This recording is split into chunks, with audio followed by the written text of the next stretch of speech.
इस रक्षाबंधन की क्या आवश्यकता है, क्यों इसको हम मना रहे हैं।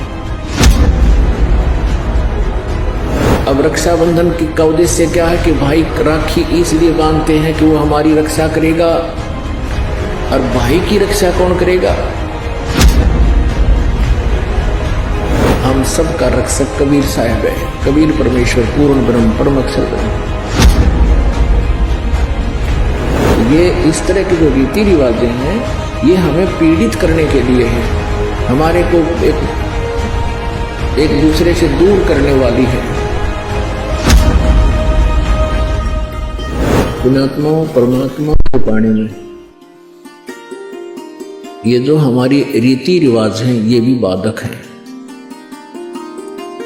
परमेश्वर ने कहा है कि मन कर धीर बांध ले रे बौरे, और छोड़ दे न पछलों की रीत। इस रक्षाबंधन की क्या आवश्यकता है, क्यों इसको हम मना रहे हैं। ये काल के चलाए हुए अपने इस टाइम पास करने की खातिर, टाइम वेस्ट करने के लिए और हमें पीड़ित रखने के लिए एक ये रीति बना रखी है। अपुणात्मा इस ज्ञान से परिचित होने के बाद हमारी आंखें खुल जाती हैं, और जो समझदार बच्चे हैं वो इस बात को स्वीकार कर लेते हैं कि संत जो कहते हैं परमेश्वर का आदेश होता है, तो फिर वो स्वीकार कर लेते हैं, फिर वो समाज की नहीं मानते हैं। एक बहन ने बताया कि जी उपदेश लेने से पहले मैं राखी बांधने के लिए अपने भाई के वहां घर गई। वही रक्षाबंधन का दिन भाई की इंतजार कर रही थी। दुर्घटना के अंदर भाई की मृत्यु होगी, उसका शव आया, टक्कर मार मार कर रो रही थी। अब रक्षाबंधन का उद्देश्य क्या है कि भाई राखी इसलिए बांधते हैं कि वो हमारी रक्षा करेगा, और भाई की रक्षा कौन करेगा। हमारा रक्षक कहते हैं, जो रक्षक है उसको हम भूल चुके हैं। हम सब का रक्षक कबीर साहब है, कबीर परमेश्वर पूर्ण ब्रह्म परम अक्षर ब्रह्म।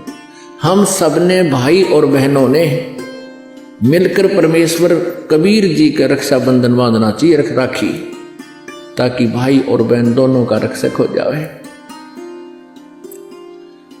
कबीर साहब को रक्षाबंधन कैसे बंधेगा, हम उसकी शरण में आ जाएंगे, और जो जाकी शरणा बसे ताको ताकी लाज, जल सो ही मछली चढ़ जा बह जाते गजराज। हमने अपने परमात्मा को राखी बांधनी चाहिए।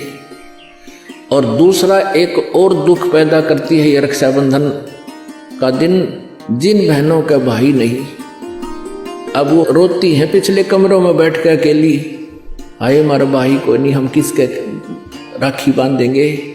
कोई चाचा के, कोई ताऊ के, कोई मामा के भाइयों की मुंह की तरफ ताकेंगे हैं, और फिर वो न सोचेंगे या पैसे लेने की मारी यहाँ आ जाती है, चाहे ना कहें पर अंदर में जरूर अवश्य होगा, ऐसा होगा। और हमने ऐसा ना करना है, हमने अपने ऊपर कर्जा नहीं चढ़ाना किसी का। तो इसलिए हमने रक्षाबंधन का त्योहार कैसे मनाना है, परमात्मा का नाम ले लेना है। और फिर ये 10वां दिन यहाँ त्योहार होता है, सत्संग होता है, इसमें आकर के हमने इस परमात्मा के ज्ञान को सुनना है।